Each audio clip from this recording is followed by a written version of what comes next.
बिस्मिल्लाहिर्रहमानिर्रहीम व्यूअर्स, मैं हूं असगर चौधरी, आपका होस्ट। आज एक वेरी स्पेशल रिपोर्ट के साथ कि अमूमन तो ये कहा जाता था जब वज़ीर-ए-आज़म इमरान ख़ान जब तहरीक चला रहे थे कि सुनामी फ़लाने शहर से टकरा गया, लेकिन आज हमने दर हकीकत एक सुनामी देखा है जो कि इस्लामाबाद से वाक़ियतन टकरा गया है। मैं बात कर रहा हूँ मौलाना फजल रहमान की आज़ादी मार्च की, जिसकी कुछ कवर करके हम आ रहे हैं और हम 50% तक उसे कवर नहीं कर सके। आप तक जो फुटेज पहुंचा रहे हैं वो जस्ट 50% भी वो फुटेज नहीं है। अभी भी जो काफ़िला है वो बड़े दूर तक, और शायद वो खन्ना पुल से या कुराल चौक से भी पीछे वो काफ़िला है, और अगला काफ़िला यकीनन जलसागाह तक पहुंच चुका है। आइए हम आपको तारीखी मनाज़र दिखाते हैं जब मौलाना फजल रहमान का आज़ादी मार्च इस्लामाबाद की सरहदों से टकराया है। कल क्या सूरत हाल निकलती है ये अल्लाह ताला ही बेहतर जानता है। रब करीम मेरे अर्ज़ वतन को अपनी हिफ्ज़ व अमान में रखे। तो आइए देखते हैं कि मौलाना फजल रहमान का आज़ादी मार्च वफाकी दारुल-हुकूमत से किस तरह टकराया है।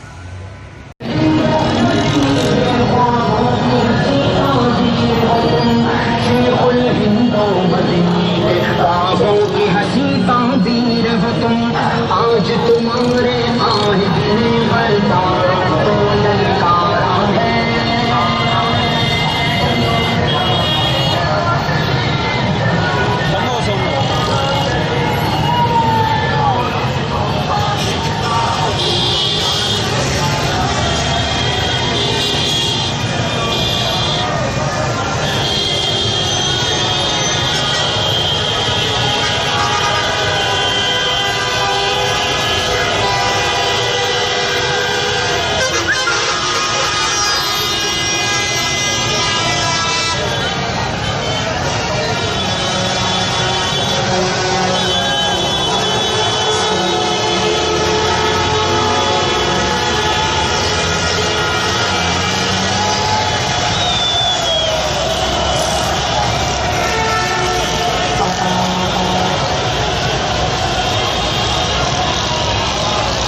सालार नहीं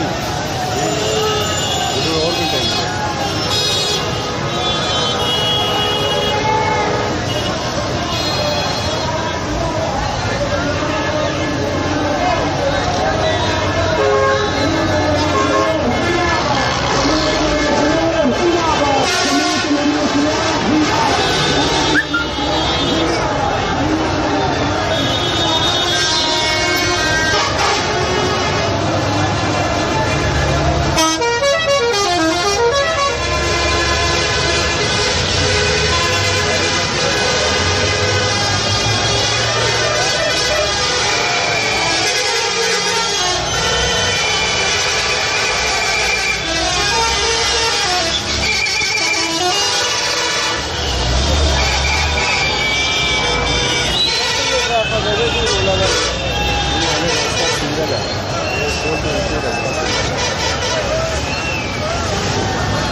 सारी हाइट पे नीचे रास्ता है, सामने ही